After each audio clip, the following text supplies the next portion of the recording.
I'm delighted to be here with William McGrath, Chief Executive of AGA Rangemaster PLC. William, thank you very much for joining us. Pleasure. Boom Television today. Delighted to have the chance to talk to you, and would be very interested if you could tell us a little bit about the background of your business, some of the statistics that give us an idea of how large you are and what sort of a business you are. Well, AGA Rangemaster is a UK quoted group, and our revenues are something in the region of £265 million. And we've got a great history. We're one of the major groups of the region, going right back to 1707 when Abraham Darby first smelted iron ore with coke in Coalbrookdale, and that really triggered the whole industrial revolution. So we were making cooking pots in Coalbrookdale in that time, and we're still making cooking pots there today. So the heart of our brands are really cooking and the heart of the home, and that's our big theme that we're pushing these days. But over the history of the group, we've done a raft of things, in metals in particular, very much the kind of black country group that many will remember, but now we're very much focused on the consumer. Yes, how many employees do you actually have in the Midlands? As a group, we employ around 2,500 people, and in the Midlands, about 1,500. So a big factory in Telford, Coalbrookdale, and we have a factory in Leamington Spa, where we are today. And we have a facility down in Banbury, where Fired Earth is based, and also we have a factory in Nottingham, in Long Eaton, where we make sinks. We're the only UK manufacturer of sinks.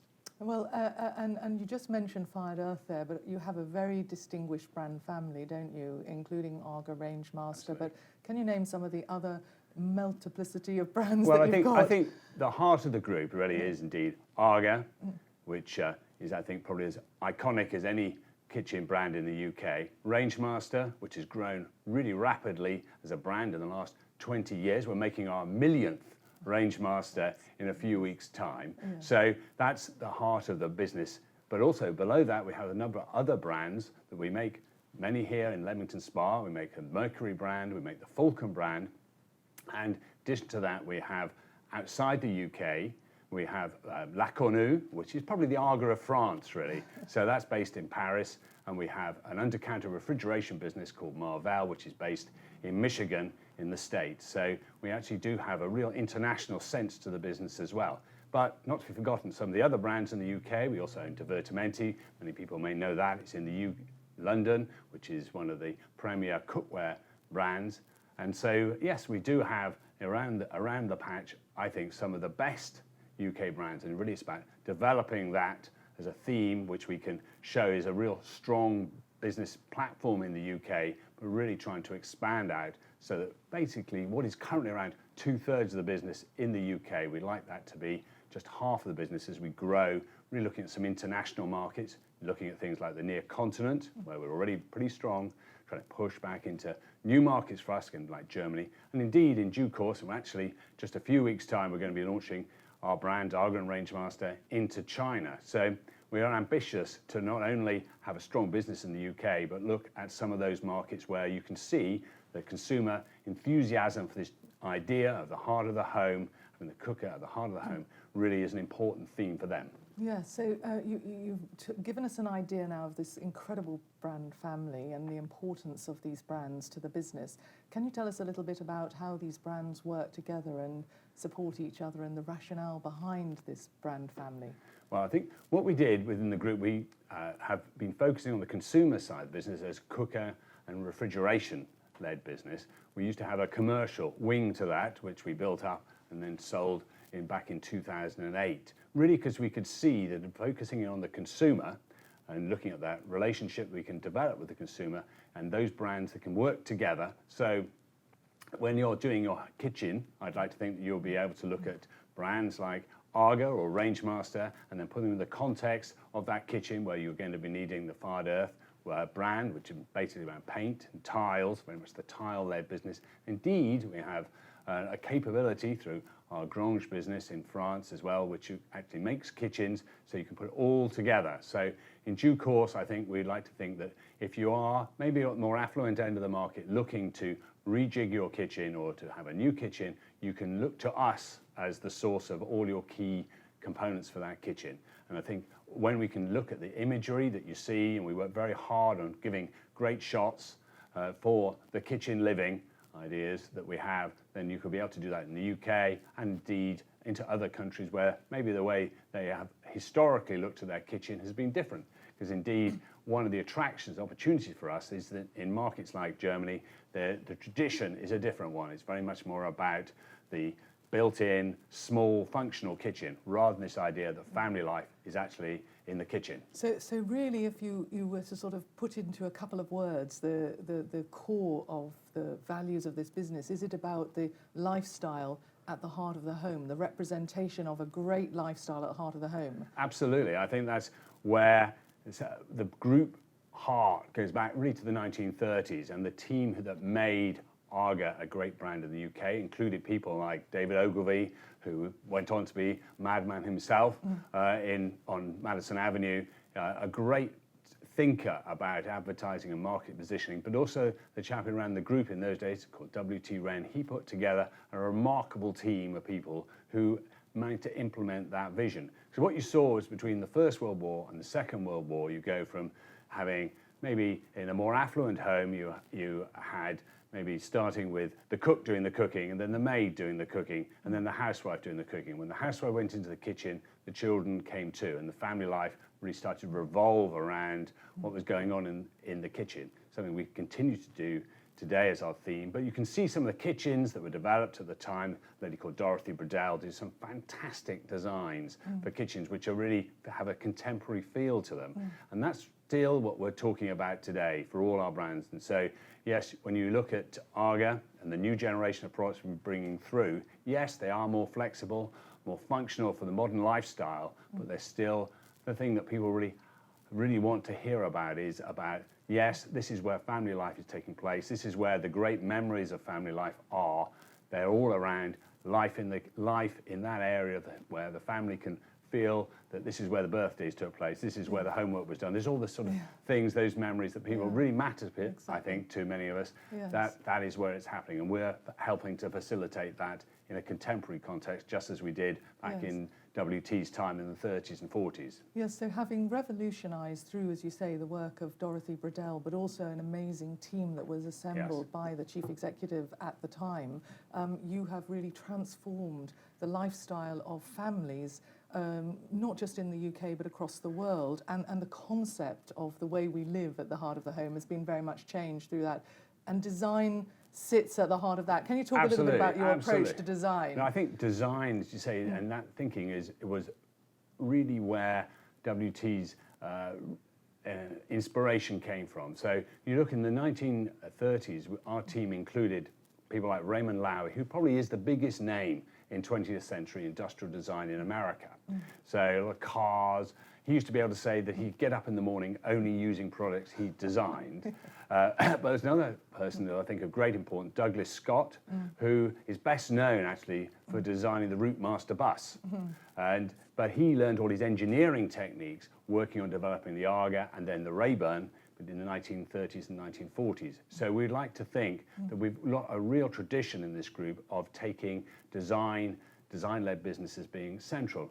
Indeed, we looked in our archives recently and found in 1951 we were working with the Design Council, great organisations at the time like London Transport, who are themselves are very much about design could change lifestyles, with their great Central Line and other Piccadilly Line they were developing at the time, some of those designs.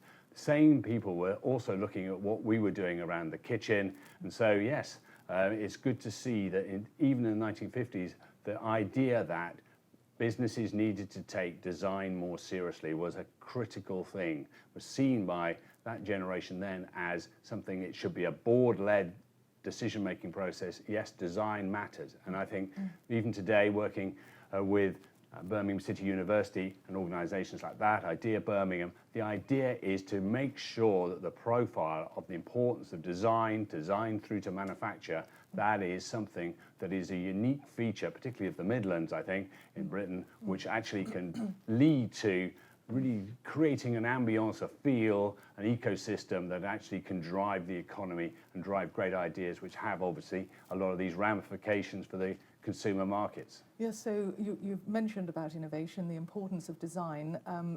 Tell us a little bit about how much of your product range is being innovated at the moment. I know that it's been critical to driving sales. Can you tell us a little bit about that? Yeah, it's really interesting that while you look at, say, the AGA and think, yes, this is a brand with a fantastic heritage, how have you been changing? And I think it is remarkable that since the middle of 2011, when we started to introduce a new range of products which were much more flexible, you could turn them on and off, made in the factory, completed in the factory rather than assembled in the home.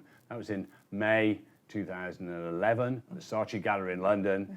We launched that product. And that generation of products which we've been introducing now represent well over 3/4 of the sales we're making. Last year we introduced another variation of that with the AGA City 60, which was the first time we just had 60 centimetre product, narrower range, beautifully designed. Dave Bourne up in our Coalbrookdale factory, who'd really come right through the ranks from an apprentice through that. He came up with the designs which are now, you see, in the marketplace, which are really going to be a driver of the business, taking us into some new areas, into a much more contemporary feel, into urban living.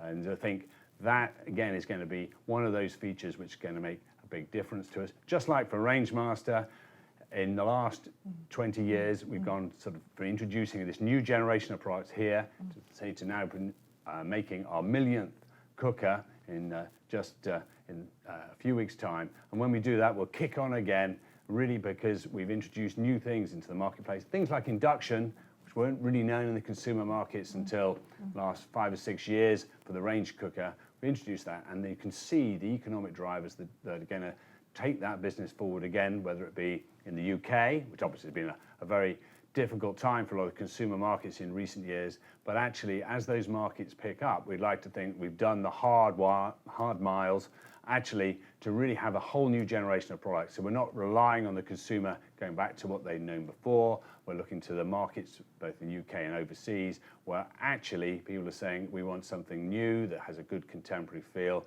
but we also want some of those traditional values that we like around this idea of having something that is central to the heart of the home. Well, you mentioned in there the importance of the talent and recruiting the talent that is going to drive the new innovations, the designs that are going to drive sales and competitiveness. And you mentioned the concept of an ecosystem supporting that whole process. Can you tell us a little bit about what you think are the really key elements of an innovation ecosystem, which is a word we bandy around quite a lot, but what do you actually think that means, and what is it that we could be doing to develop that more?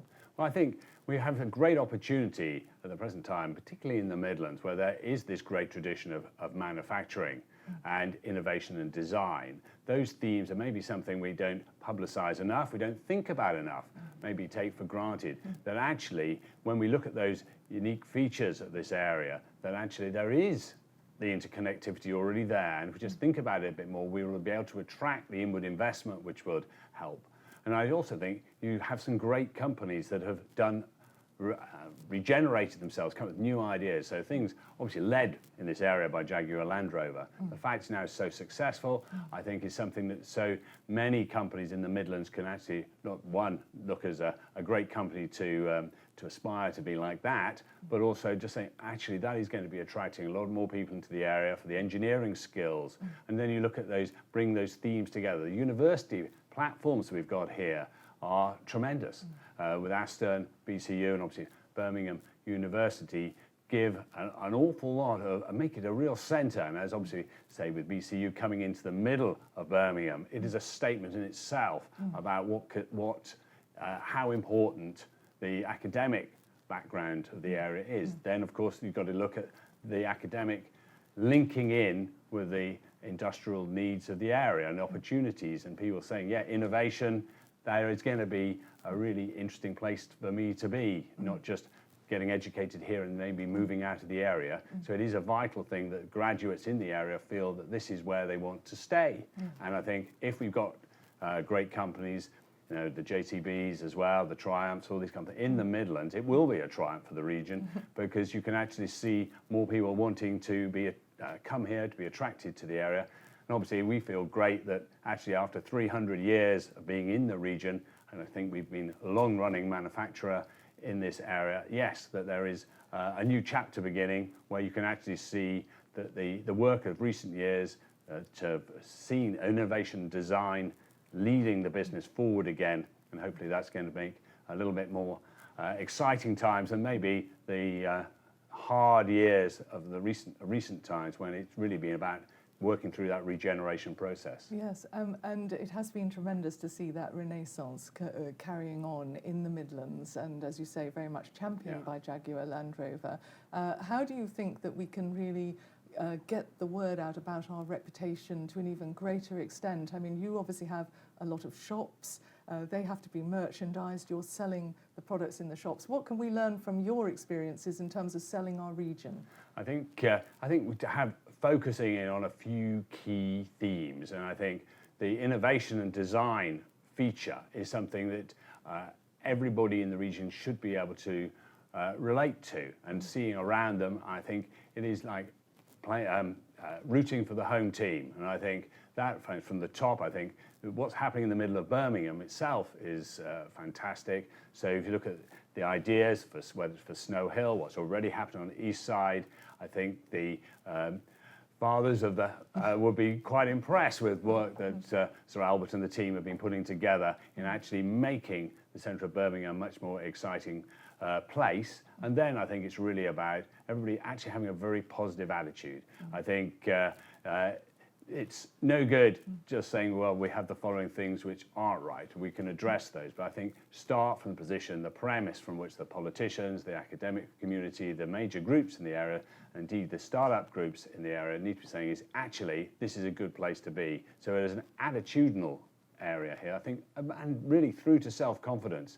I think the region should be much more confident. It is a great place to be manufacturing. The fact it's so close to one of the great cities of the world, just down the road in London, is an asset, not something to be seen as a problem. I think is you're going to be able to produce great materials in the jewellery quarter here with a natural global city within an hour and a half of here. So that's great. These looking to accentuate the positive as well as recognising, yeah, there's still an awful lot of challenges, but you can see how things could pick up, and that's where I think the academic side of things, you can see the educational standards, coming through, and just suddenly see whole new generations of people coming into university life or whatever. That is another positive where the region should be able to say, yes, this is a strength, not an issue, not a problem. And in terms of those young people and that young talent coming through that you've referred to there,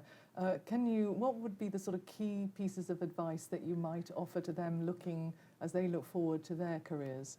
Well, I think the sort of thing I would say is that really it does require you've got to put those hours in, and really just try and get yourself into a situation where, you know, if you're there early, you're there late, you will be there, I think, in a lot of companies when the opportunities arise. That straightforward level of energy and enthusiasm overcomes inexperience. So I think again, it's a matter of really being up for it, looking for those opportunities, and if we're working as we try and create the wider ecosystems, those opportunities should be there. That's where I think people coming into the job market, the younger people, just should be looking to whether it's the companies, the academic world, or the local politicians. Yes, we're up for it, but make sure that the environment does give us those opportunities. So I think go out there and go for it and see if you can.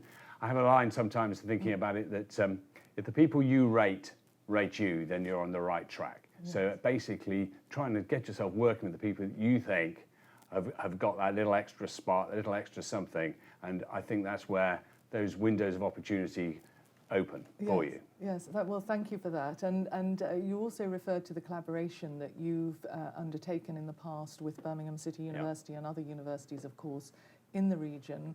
And that's led to some interesting projects. Can you tell us any observations on that process and the outcomes? Yeah, I think we very much enjoyed working on those sort of knowledge transfer partnerships with the Birmingham City University, and both in terms of some new designs, we worked on that for AGA, and some fantastic flair comes out of that. And an area that's actually had a long-running impact on the group now is we did a project looking at some of the archive material, and actually a lot of the information we're saying about where the heritage and why it's so influential. We've analysed that, and we continue to do just that now. So we're looking at some of the rise of AGA. We're looking back through some of the minutes of the over a period of time, right from the beginning of what became Allied Iron Founders in 1929, the rise of AGA, and through the challenges, because so many of the business lessons that we're looking today are actually in those archives. And if you read the minutes, you can see some really exciting stories happening. So yes, I think we're just learning the lessons of the past. I sometimes used to say that sort of men learn nothing from history except men learn nothing from history, but perhaps that's not entirely fair, because I think when you look back at some of the stories then, how they are recurrent themes, then again, that's something I think we'll be looking to look at, produce papers, maybe with the university, on what you can learn from the past that is actually going to set us on the right track in the future. Well, I think what's really interesting in that is that as a business working with the university, you haven't just simply been doing it because it's a good thing to do, but because actually some good came out of it for the business. And so that is tremendously encouraging to hear that.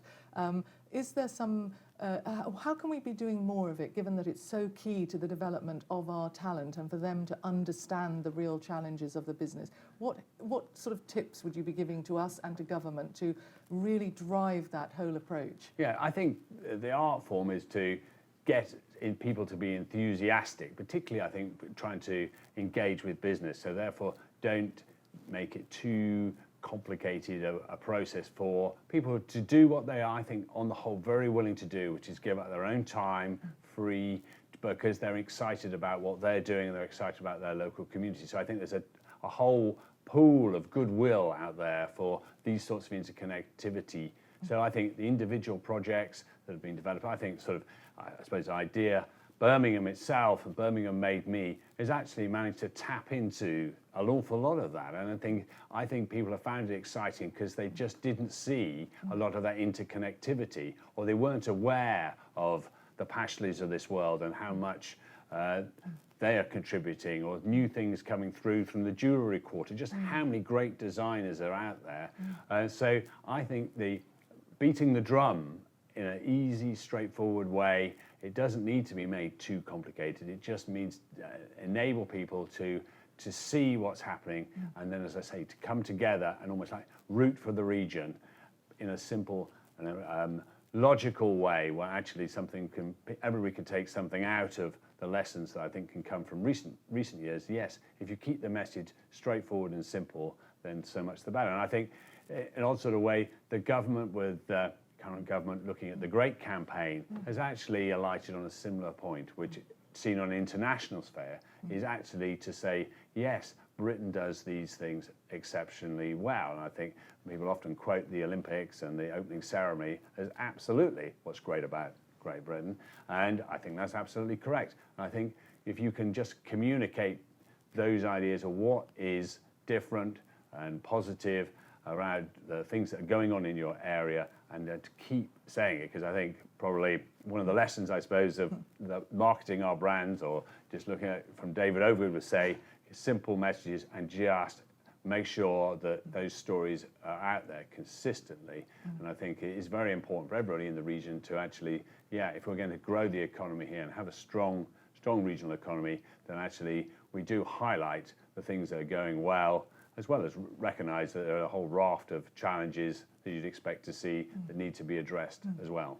Well, thank you very much indeed. Thank you for your insights today, and for sharing so much of your experience and obviously the inspiration that lies behind the great AGA Rangemaster brand family. It's been a great pleasure talking with you. Thank you very much. Thank you.